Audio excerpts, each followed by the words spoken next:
The following is a Podcast One Minnesota production. Oh, yeah? Yeah. Oh, you betcha, yeah. If it's made in Minnesota, who's making it and how? Yeah, you got that right. It's the Makers of Minnesota, focusing on the products and services uniquely made in Minnesota, and conversations with the makers, entrepreneurs, and innovators in Minnesota about how they conceived of their products and how they brought them to market. With Stephanie Hansen, it's the Makers of Minnesota. Hello, everybody, and welcome to the Makers of Minnesota, episode 26. Yes, 26. It's hard to believe. 26 episodes of all this greatness, but it's true. We are talking to people that make things in the state of Minnesota. It can be technology, it can be service businesses, it can be physical things. In the case of our guest today, we are actually talking about an apple, a very juicy, delicious apple that was presented to me right before the show came on. It was actually my lunch. I'm here with Don Roper. He is the Vice President of Marketing and Sales for Honeybear Brands. And they have developed a new apple that you will see in your grocery stores coming this fall, I would assume, or possibly it's in the grocery stores right now. Are you right now? You bet. All right. Yep. The apple is called Pizzazz. That is P-A-Z-A-Z-Z.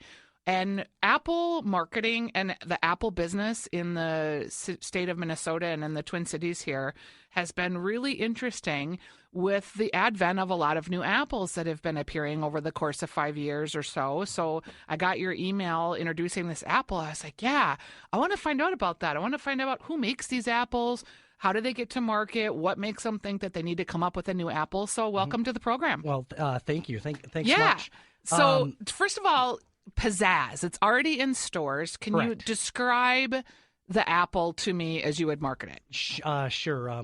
When we're visiting with customers in store, I would tell you the number one thing that you experience with the Pizzazz is it has so much flavor, immediate flavor that when you bite into it, you get a nice crisp crunch. It's got almost, I would say, an ideal blend of both acid and sweetness. It's high bricks, so that's a high sugar content.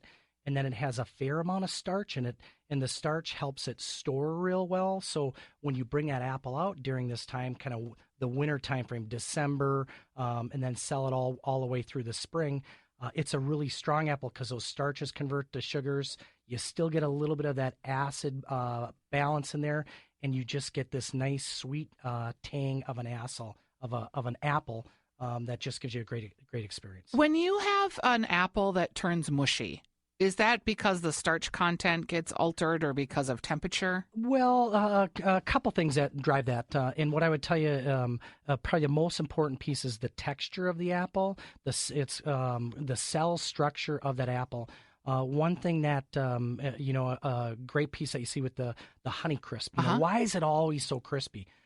It's crispy almost nearly all the time because of that cell structure. It's a light, delicate cell structure that allows it to snap apart.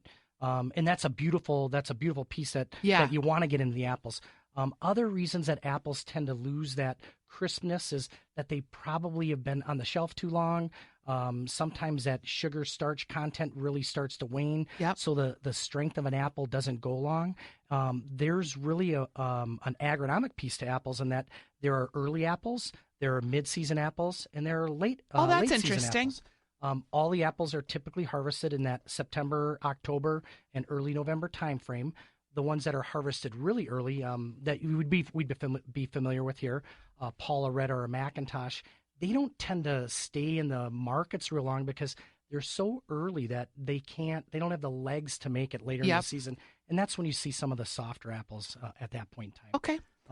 Typically, apples that are harvested a little bit later into the season, mid-October and later, they're going to have a little bit more strength, stronger storage capability, and those are a lot of the apples that will carry late into the spring. So how long have you been growing apples? Honeybear really is the marketing arm of Westcott Orchards, Westcott Agri Products. It was a business started by my brother-in-law, Fred Westcott, back in the early 80s. Fred's dad they had 13 kids, and he decided to put them to work, so they planted an orchard. And all the kids helped get that orchard up and running. And then When they actually started getting trees and a crop on there, they had to figure out what to do to market it. Right. And Fred was coming out of university, and Fred said, "You know what? I'm going to give this apple marketing piece a whole run." And so he started marketing apples as a local grower to the local retailers right down in the Elgin, Minnesota, Rochester area. How long ago was that? That was in the late 70s. Okay. So in the late 70s, so little 40-acre orchard. And again, it was a piece, and you give Fred a lot of credit, a visionary. Yeah, I was just going to say that sounds like it was pretty unique for the time. Well, at the time it was important. It was really the farms. It was almost all farm stand, but then they were bagging apples for the local retailers right there. And over time, there was enough fruit where you can say, okay, let's bring these to the retailers. Let's really make this local crop go. We have a long history in Minnesota with the local crop. Yourself, myself, when we grow up, that's one of the first things the teachers do for us. They take us on to tour out at the apple orchard, right? Yep. So we get brainwashed right away. Here are all these good local apples. So there's an affinity. There's a loyalty. So the local crop has always been just a great piece of Minnesota. When did apple growing and marketing of apples become sexy? Geez. Well, the apple is sexy. Don't forget that. It seems like I'm aware of it the last 5 years, but it probably goes back further than that. You know what? It's the forbidden fruit, right? It's we've had it around forever. I would tell you in the produce department, apples are such a big contributor to how produce departments are successful. So apples have always been an exciting piece there. When you say sexy, I don't think of it as sexy. I think of, we bring such a great, unique product to market. There are so many different flavors, so many different textures that you have the opportunity to give mom and the kids something that's different at many times a year. Okay, so when I was a kid, we would get there were two apples that I can remember, really. There was the Red Delicious apple that was Right, the classic right. sort of school teacher, dark burgundy Right. apple. Beautiful apple. Beautiful apple, maybe not as tasty as it could be. And then there was the cooking apple, which was the green apple, and you use the Granny Smith for your pies and that sort of thing. Then sometime in the past here, all of a sudden we started to hear about these unique apples. And the University of Minnesota had this program, and they developed the Honeycrisp apple.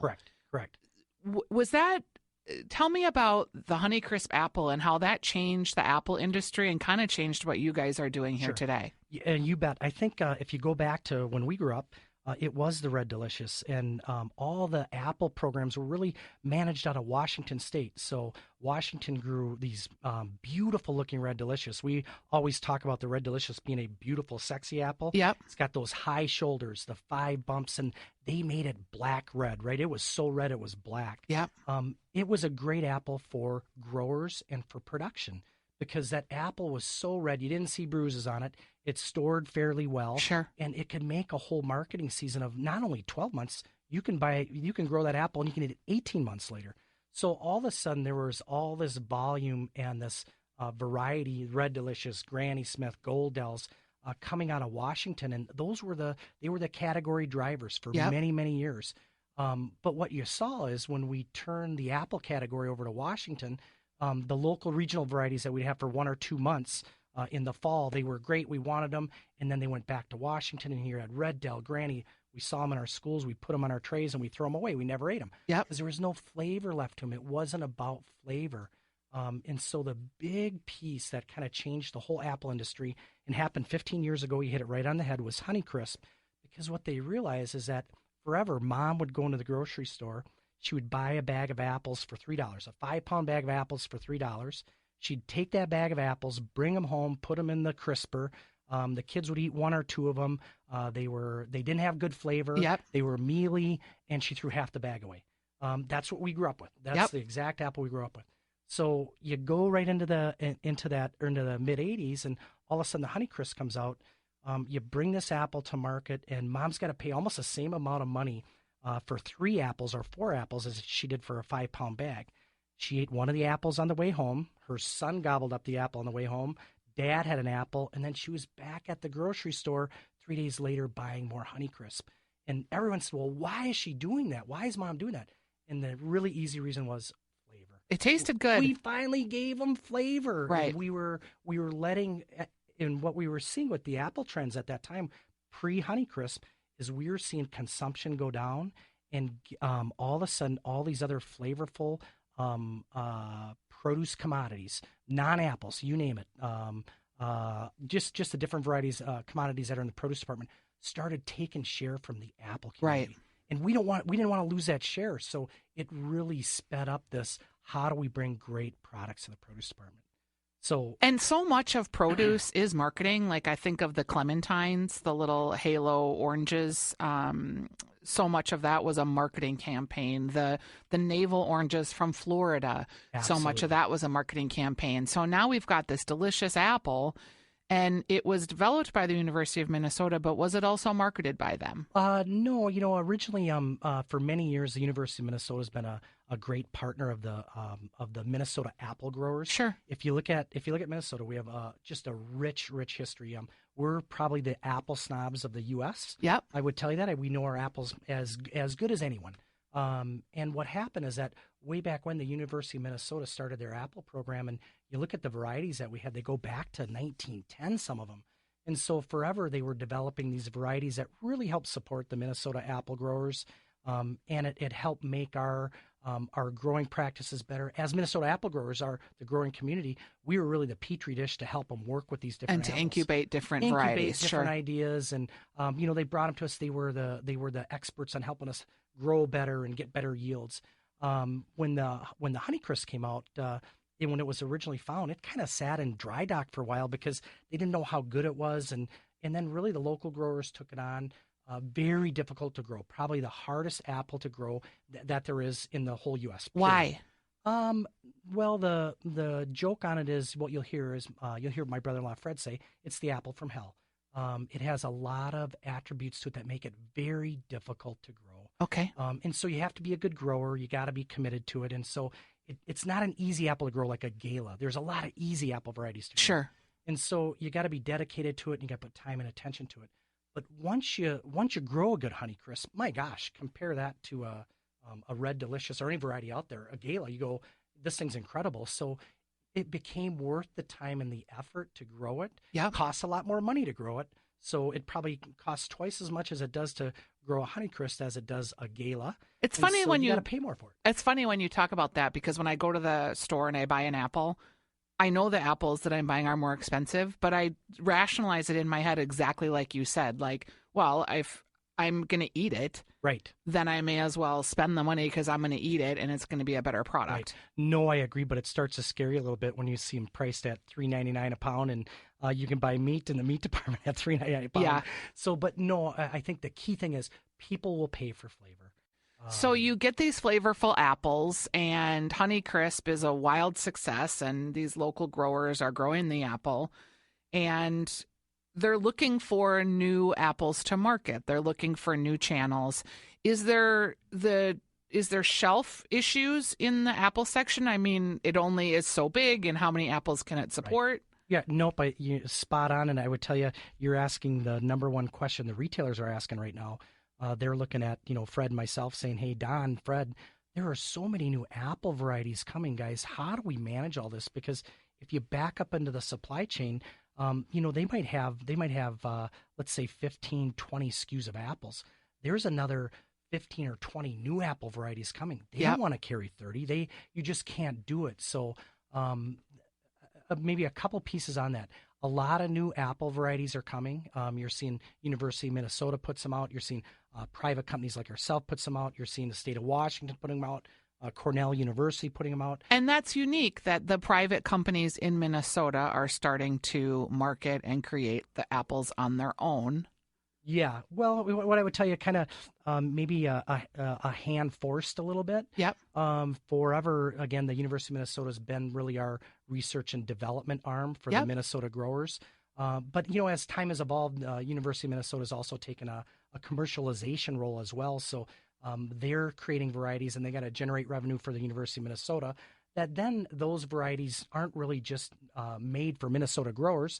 They're going to have homes in other they're looking for buyers in other locations as well, meaning can they sell it to a Washington grower, packer, shipper, or a New York grower, packer, shipper. So you have that model in place, and the growers in Minnesota, ourselves, for instance, we look at it and we say, okay, well, we don't necessarily want to wait for someone to come and give us a variety.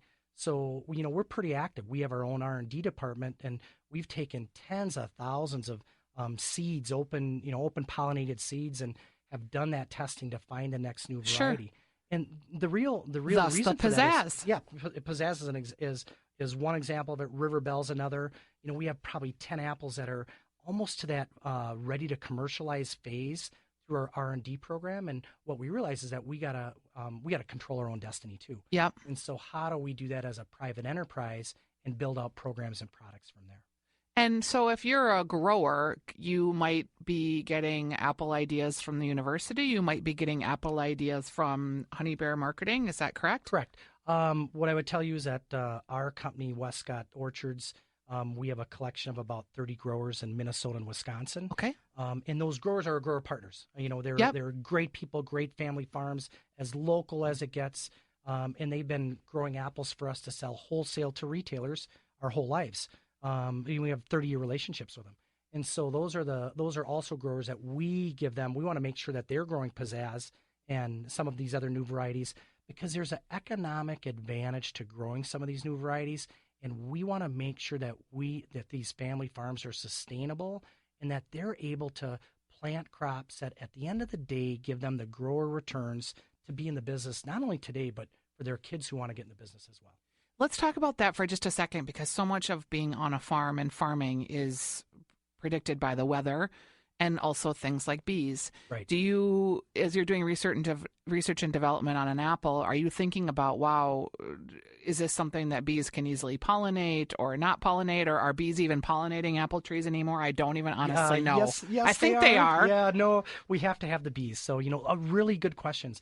I would tell you that with the Mississippi, our marketing group of the 30 growers is branded our Mississippi Valley Fruit Company. You'll see that in all the grocery stores up here in the Twin Cities and Des Moines, Chicago, whatnot.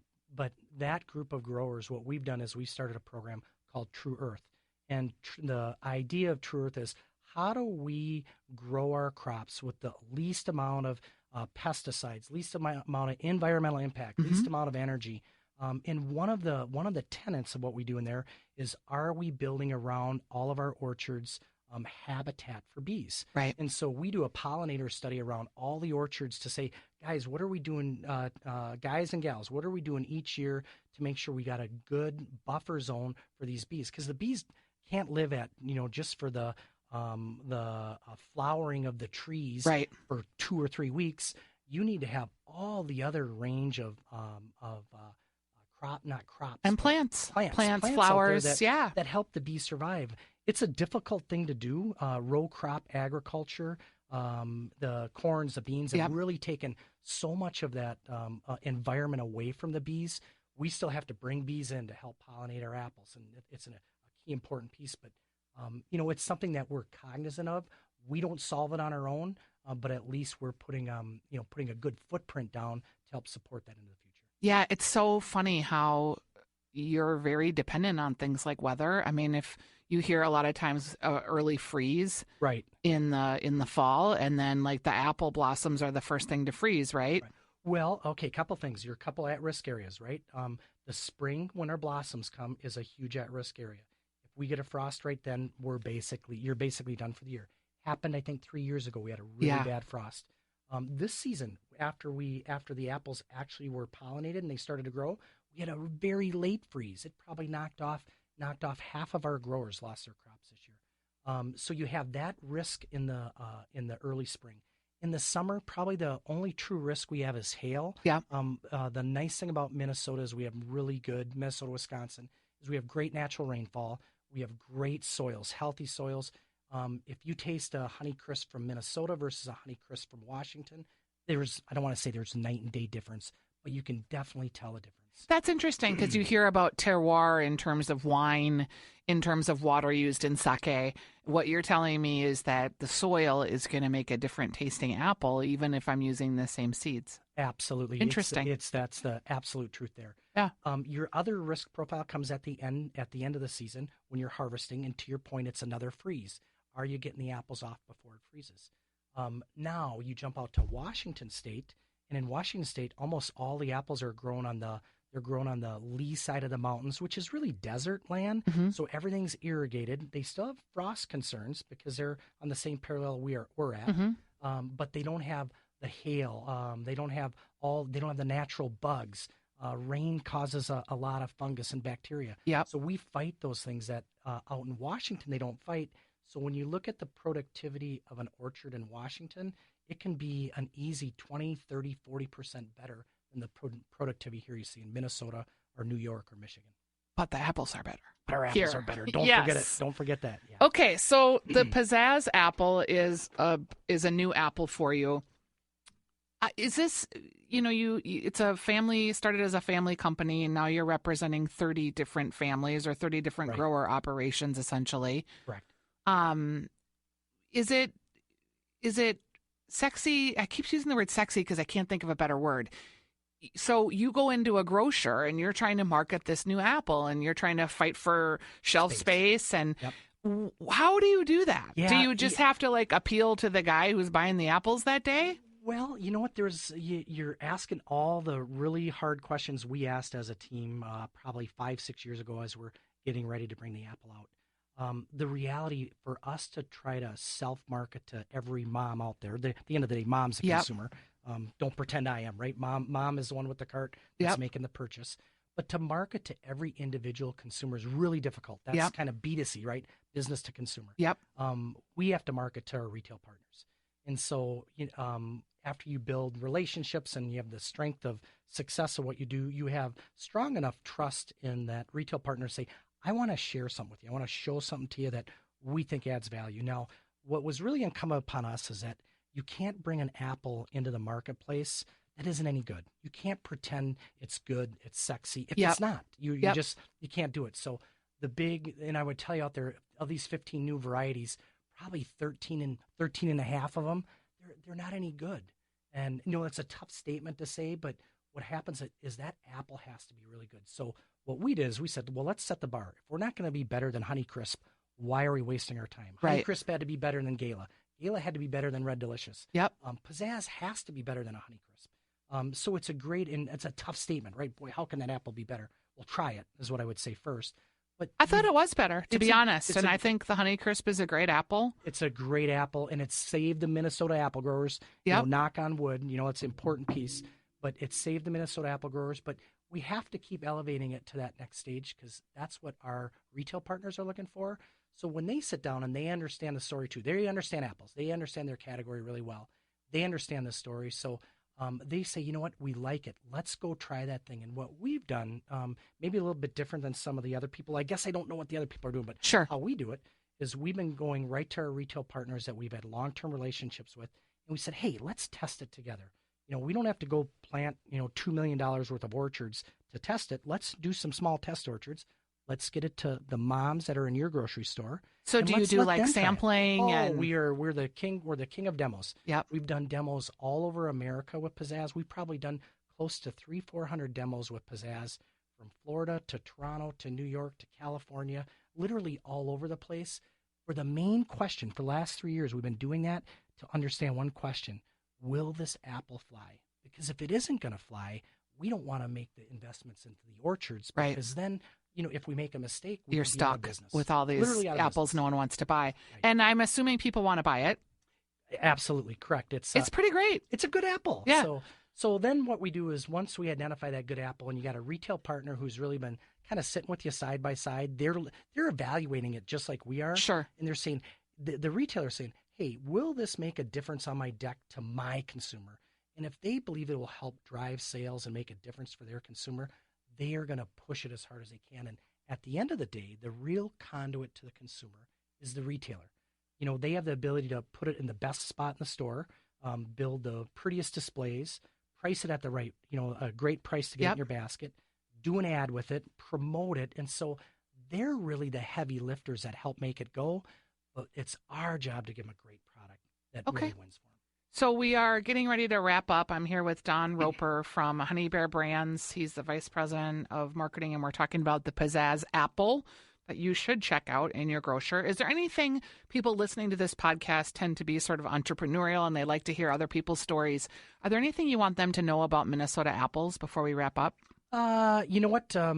There's a renaissance going on in Minnesota apples right now. I think when you look at all the new orchards that are going in with these new varieties that will help sustain and make some of these orchards profitable, it's an exciting time for Minnesota growers. So I think that's probably, to me, if we didn't have these varieties, Stephanie, if we didn't have Honeycrisp and these next generation varieties, you know what? We might be looking at a dormant industry here in Minnesota. So thankfully we have it, and we want to keep it alive and well. And we're farmers at heart. I mean, that's and look exactly for what we wanna do. Minnesota-grown apples when you're in the store. Absolutely. I would say is another piece of that.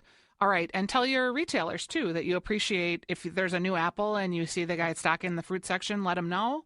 That probably helps them determine, like, okay, we took a risk here. Our customers are happy. Yep. I would tell you just by going up to that produce manager and saying, I really like this, or where can I find it? You'd be surprised it doesn't take many requests like that to make things happen at your grocery store. All right. Well, it is the consumer voice that gets heard. Thank you for being here today. Thank you. We really appreciate it. If you guys like these podcasts, make sure that you're sharing them with others, and it will allow us to keep producing more and hearing great stories like the story of the Pizzazz apple. It is a really great apple. I have a bag sitting there, so I'm excited to finish that up. We will see you all next week. Stay tuned for 60-second AP News headlines.